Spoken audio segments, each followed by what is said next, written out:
Mais je tends également la main aux militants du RDPC, ceux nombreux dans les rangs de ce parti qui dirige le pays depuis de nombreuses années, qui ont tant de choses à donner à leur pays et qui ne peuvent pas le faire. Ceux qui réalisent aujourd'hui effectivement que nous allons dans une impasse, ils ont toute leur place dans le train de la Renaissance parce que nous faisons la politique sans haine. Nous ne voulons pas un changement qui conduise à la chasse aux sorcières.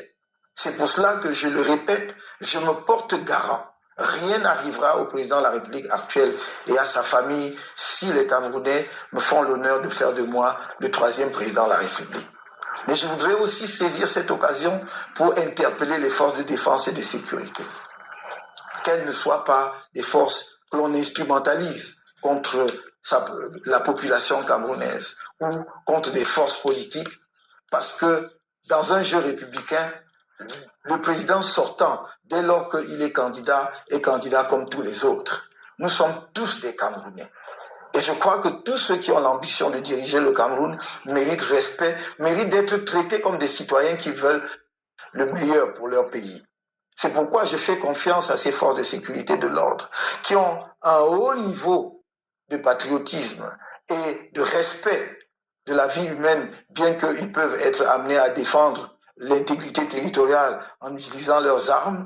Nous ne sommes pas dans le cadre de l'élection, dans le cadre de la défense de l'intégrité territoriale, mais de faire fonctionner la démocratie.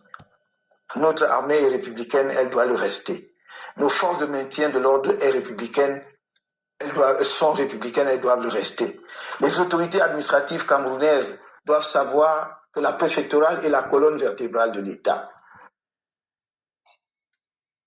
Soldats, sous-officiers, officiers généraux, mesdames, messieurs du personnel civil des forces de défense, mesdames et messieurs les personnels des forces de sécurité, la fête du 20 mai est la fête de l'unité de la nation.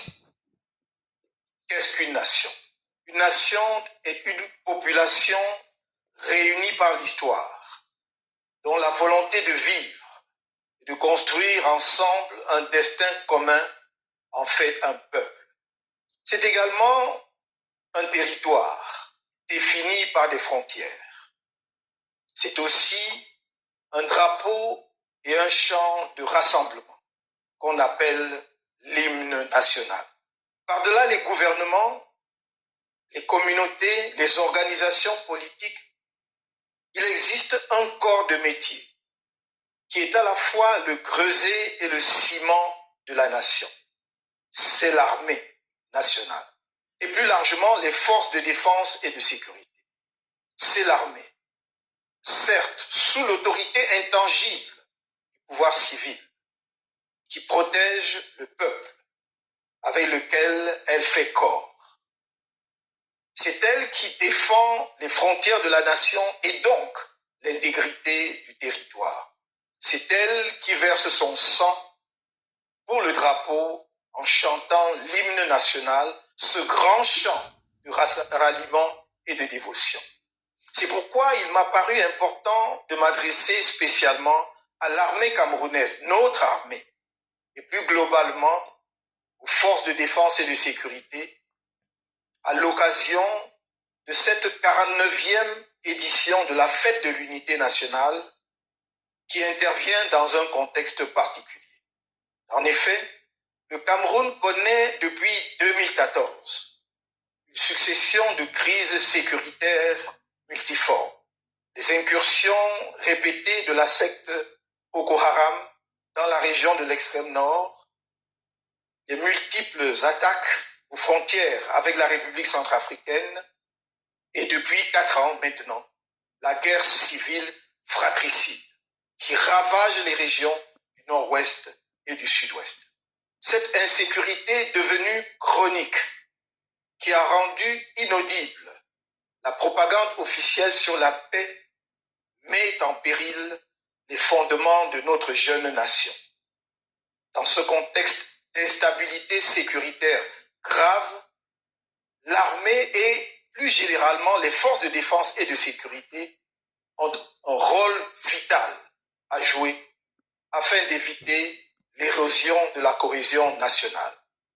Aussi, à l'occasion de cette fête nationale du 20 mai 2021, si particulière, les militaires et les autres membres de forces de défense et de sécurité qui mettent en péril leur vie pour défendre notre bel héritage commun méritent-ils, plus que par le passé, toute l'attention de la nation. En raison des dysfonctionnements historiques entretenus et du dévoiement organisé de l'institution militaire et des services de sécurité dans notre pays depuis son accession à l'indépendance, certains militaires et membres des services de sécurité pensent être au service d'un régime. Ce détournement politique organisé de l'institution militaire et des services de sécurité de leur objet essentiel a fini par installer l'idée fausse selon laquelle les membres des forces de défense et de sécurité doivent loyauté et fidélité à une personne, plutôt qu'à la Constitution, aux institutions de la République et à la nation dont ils sont l'émanation. Dans mon programme électoral, lors de la campagne présidentielle d'octobre 2018, j'avais esquissé quelques grands axes pour la réforme, la modernisation et la professionnalisation de notre armée.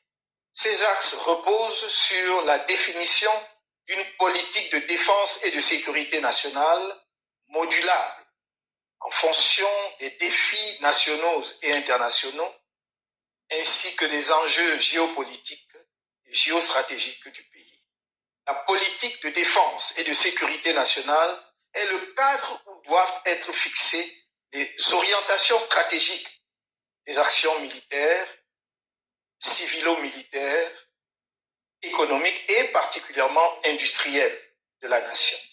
En vérité, depuis la création de notre armée en novembre 1959, suivi de l'indépendance du Cameroun oriental, 1er janvier 1960, et de la réunification avec le Cameroun occidental, le 1er octobre 1961, ce cadre n'a jamais été clairement défini. Les difficultés structurelles qui touchent les points vitaux de la nation ne sont que les conséquences directes de ce déficit organisé de débat citoyen et démocratique fondamental. C'est dans ce contexte que, malgré les évolutions, tant au niveau national qu'international, le gouvernement s'accommode encore de la loi de 1967, pourtant caduque, portant Organisation générale de la défense. Les 21 décrets relatifs à la modernisation et à la professionnalisation de l'armée, pris par le président de la République, chef des armées en 2001, qui constituent une curiosité juridique, n'y changent rien. Notre politique de défense et de sécurité doit s'inscrire à l'intérieur dans une double logique. D'une part, celle du dépassement des clivages et des replis identitaires sous toutes leurs formes. D'autre part, celle de l'enracinement durable de la paix et de la culture démocratique dans la nation tout entière. Ce doit être l'objectif majeur de construction nationale. Une politique de défense et de sécurité qui ne place pas l'homme au cœur de ses préoccupations a peu de chances d'atteindre les objectifs stratégiques et opérationnels qu'elle poursuit. C'est pourquoi la condition militaire doit être l'objet de toutes les attentions. Dans cette perspective, l'adoption d'une loi sur les pupilles de la nation est, comme je l'ai dit à plusieurs reprises, un impératif et une urgence. Car est-il normal que les enfants orphelins mineurs, des hommes et des femmes morts pour notre nation, continuent d'être abandonnés à leur triste sort? Il est urgent que l'État prenne en charge la scolarité et les frais de santé des enfants mineurs dont les parents ont perdu la vie sous le drapeau. Dans le même ordre d'idée, il est insoutenable de voir des blessés de guerre abandonnés dans les hôpitaux ou réclamer leur maigre prime, parfois même devant les caméras en présence de leur ministre. Il y a eu ça et là des erreurs et même des fautes graves sur les règles d'engagement des forces opérationnelles. Nous devons les corriger, les prévenir et infliger les justes sanctions quand elles s'imposent. Mais pour avoir eu l'honneur et le privilège de travailler avec certaines de ces composantes sur des dossiers vitaux pour notre pays, je sais et ai toujours dit que l'armée camerounaise est l'une des mieux formées et des plus professionnelles de notre continent. J'en éprouve une fierté particulière. Dans le Cameroun de demain, nous placerons la justice, l'état de droit, la bonne gouvernance, le respect de la dignité humaine, l'honneur de nos soldats et la démocratie au cœur de notre action politique. Ce Cameroun-là, nous le construisons dès à présent sur les souffrances de tous les prisonniers politiques, ceux de mon parti comme ceux d'autres partis, des journalistes, des leaders d'opinion et de la société civile arrêtés illégalement et emprisonnés arbitrairement depuis des mois. J'ai à cœur de doter notre pays des capacités stratégiques, opérationnelles et humaines susceptibles de lui permettre de faire face à ces nombreux défis sécuritaires. Cependant, le cap de la mutation profonde ainsi fixé à notre système de défense et de sécurité a pour précondition la confiance de la nation en son armée et en ses services de sécurité. Cette confiance indispensable reste à construire, tant il apparaît encore à beaucoup de nos compatriotes que les institutions militaires et sécuritaires restent un instrument quasi privé de répression politique aux mains de celui qui contrôle le pouvoir et de son parti politique. C'est dans le sillage de cette confiance à bâtir avec vous la nation et qui se nourrira de votre compétence morale que je vous invite, soldats, sous-officiers, officiers, officiers généraux, personnel civil de la défense, membres des forces de sécurité, à ne pas vous sentir menacés par l'alternance démocratique devenue inéluctable dans notre pays. Sous le nouveau pouvoir que les Camerounais porteront à la tête du pays de façon libre, à travers des élections justes et transparentes, il n'y aura aucune rancœur, ni aucune chasse aux sorcières. Car l'histoire nous enseigne que les nations se bâtissent avec des tâtonnements et des erreurs, et que les désirs de revanche sont les terreaux de la haine et des vengeances recommencées. Ce nouveau pouvoir, qu'une majorité écrasante de Camerounais appelle de tous ses vœux, sera la conséquence logique du dialogue inclusif par lequel nous trouverons ensemble, en tant qu'enfants d'un même pays, une solution pacifique durable au conflit armé dans les régions du Nord-Ouest et du Sud-Ouest et l'émanation du libre choix des Camerounais sur la base d'une réforme consensuelle du système électoral. C'est avec vous, dans toute votre diversité, que je souhaite jeter les jalons du nouveau système de défense et de sécurité du Cameroun démocratique, moderne et ambitieux. Ne vous laissez pas effrayer. Ayez foi en notre volonté commune de travailler pour assurer à nos enfants, nos petits-enfants et aux générations qui suivront un avenir meilleur. Soldats, sous-officiers, officiers, officiers généraux, mesdames et messieurs du personnel civil, des forces de défense, membres des forces de sécurité, vous pouvez me croire, je me tiendrai toujours à vos côtés quand il s'agira de défendre le Cameroun. C'est le serment d'un patriote. Vive la nation camerounaise. Chers frères et sœurs, vous avez ainsi. Donc, chers frères et sœurs, j'ai voulu repasser cette adresse à la main du professeur Maurice Kamto. Vous savez très bien que nous sommes à un moment de doute pour nous. Notre avenir est très incertain. Le professeur Maurice Kamto s'adressait ainsi à la main. Et certains Camerounais se sont posé la question de savoir qui est le professeur Maurice Kamto, qui est-il pour s'adresser ainsi à la main.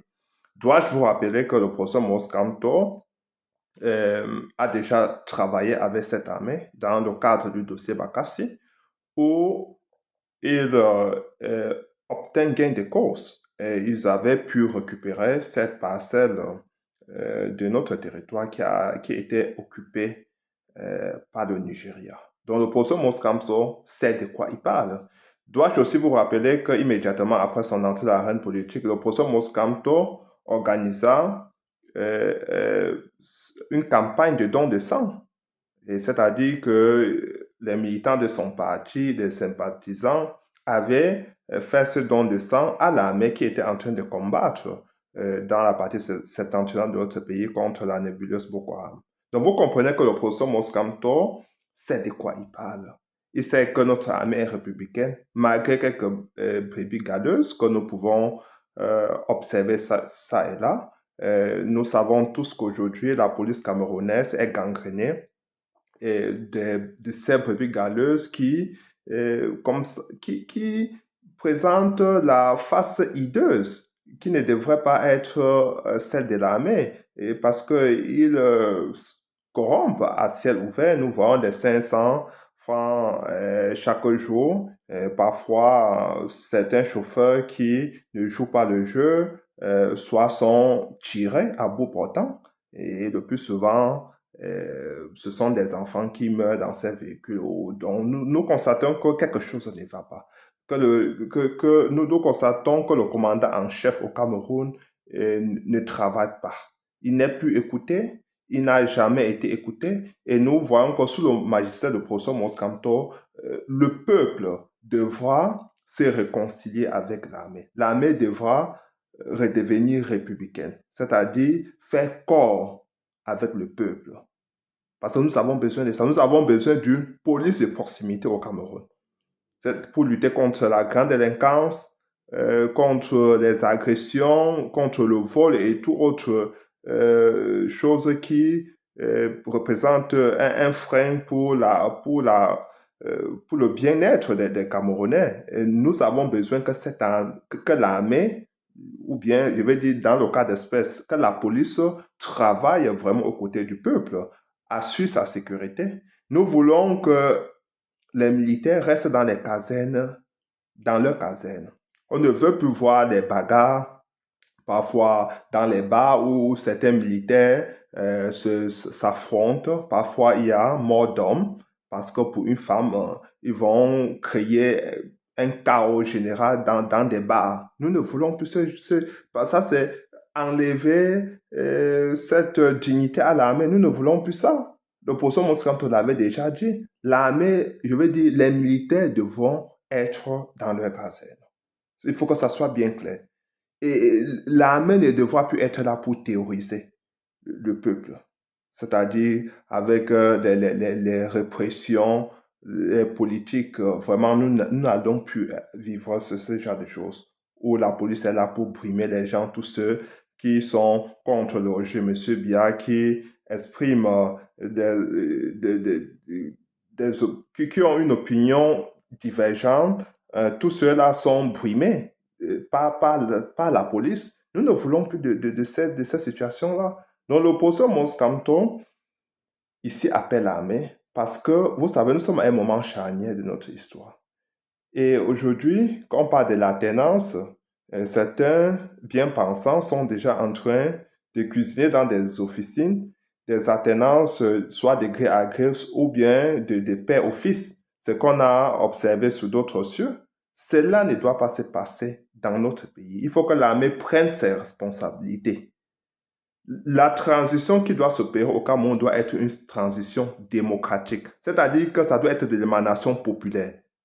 Et dans le cas d'espèce, nous attendons que les élections libres et transparentes s'organisent au Cameroun afin que les Camerounais soient libres de choisir leurs représentants, leur président de la République. Il faut que ça soit bien clair.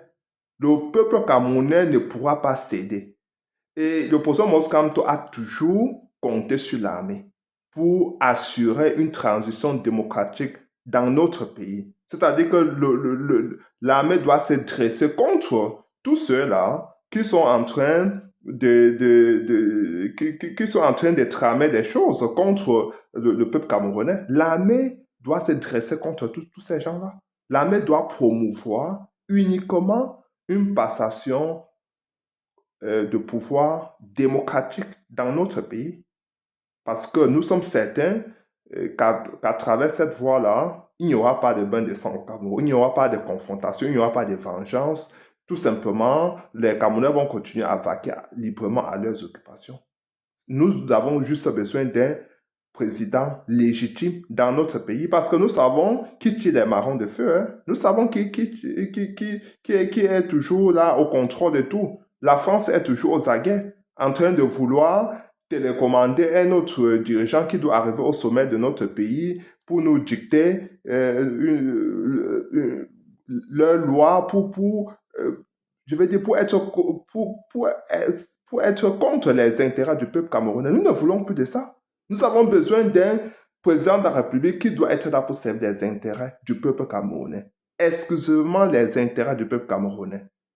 C'est-à-dire nous voulons un président qui a des coudées franches pour décider, pour travailler sur des grands dossiers, pour sortir du franc CFA, pour aller faire face à la France et renégocier des faux accords qui ont été signés par M. Biya et même par M. Amadou Ahidjo.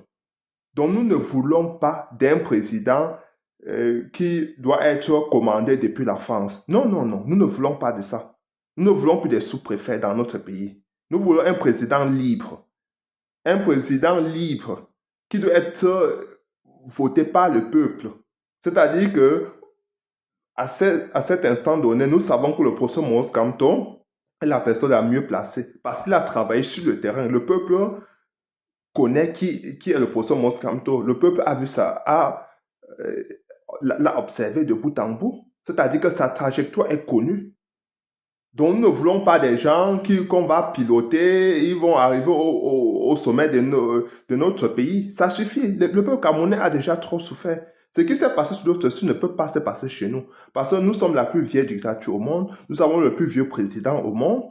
Et nous pensons que maintenant, les Camerounais doivent se préparer, doivent se projeter vers l'avenir. Et non rester dans un système qui a capté toutes les ressources de notre pays parce que ça sera un changement d'emballage et non de contenu. Si c'est un des turfeurs du régime, M. Biya, qui devenait président de la République dans notre pays, nous ne pouvons pas accepter ça parce qu'ils ne sont connus des personnes. Ils ne sont connus ni du peuple, ni des personnes en fait. Donc, ici, il faudrait qu'en ce moment donné, l'armée doit prendre ses responsabilités pour promouvoir uniquement une transition démocratique dans notre pays. C'est-à-dire que l'armée doit être là pour travailler aux côtés du peuple, et non des intérêts privés et égoïstes. Donc, il faut que ça soit bien clair. Ce sont des jalons de la démocratie qu'on sera en train d'implanter, qui devront être utiles à la nation camerounaise, aux générations à venir, et surtout pour que notre pays devienne prospère à l'avenir, parce que je vous dis que si nous avons un président légitime, nous sommes certains que nous allons nous libérer du joug colonial et nous projeter vers l'avenir, vers le développement de notre pays et surtout aller, je vais dire, nouer des rapports, des relations, des partenariats avec d'autres nations en toute liberté. Nous n'avons plus besoin de quelqu'un qui doit être qui doit être là au sommet de l'État uniquement grâce à la volonté de la France. Non, parce que le régime M. Biya est là depuis, parce que la France le veut. Et vous voyez que pour cela, il y a un échange. Je veux dire qu'il y a des compromis et des compromissions. Les intérêts de la France sont toujours intacts. La France contrôle nos ports fluviaux, contrôle nos chemins de fer.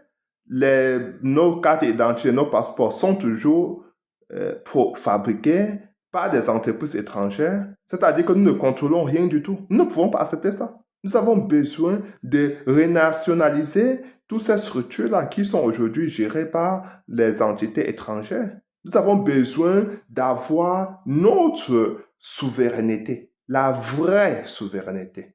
Nous avons besoin de ça. Et c'est seulement avec l'opposition Moscamto que nous y arrivons, chers frères et sœurs. Je vous prie de partager cette vidéo massivement et surtout abonnez-vous. Ciao.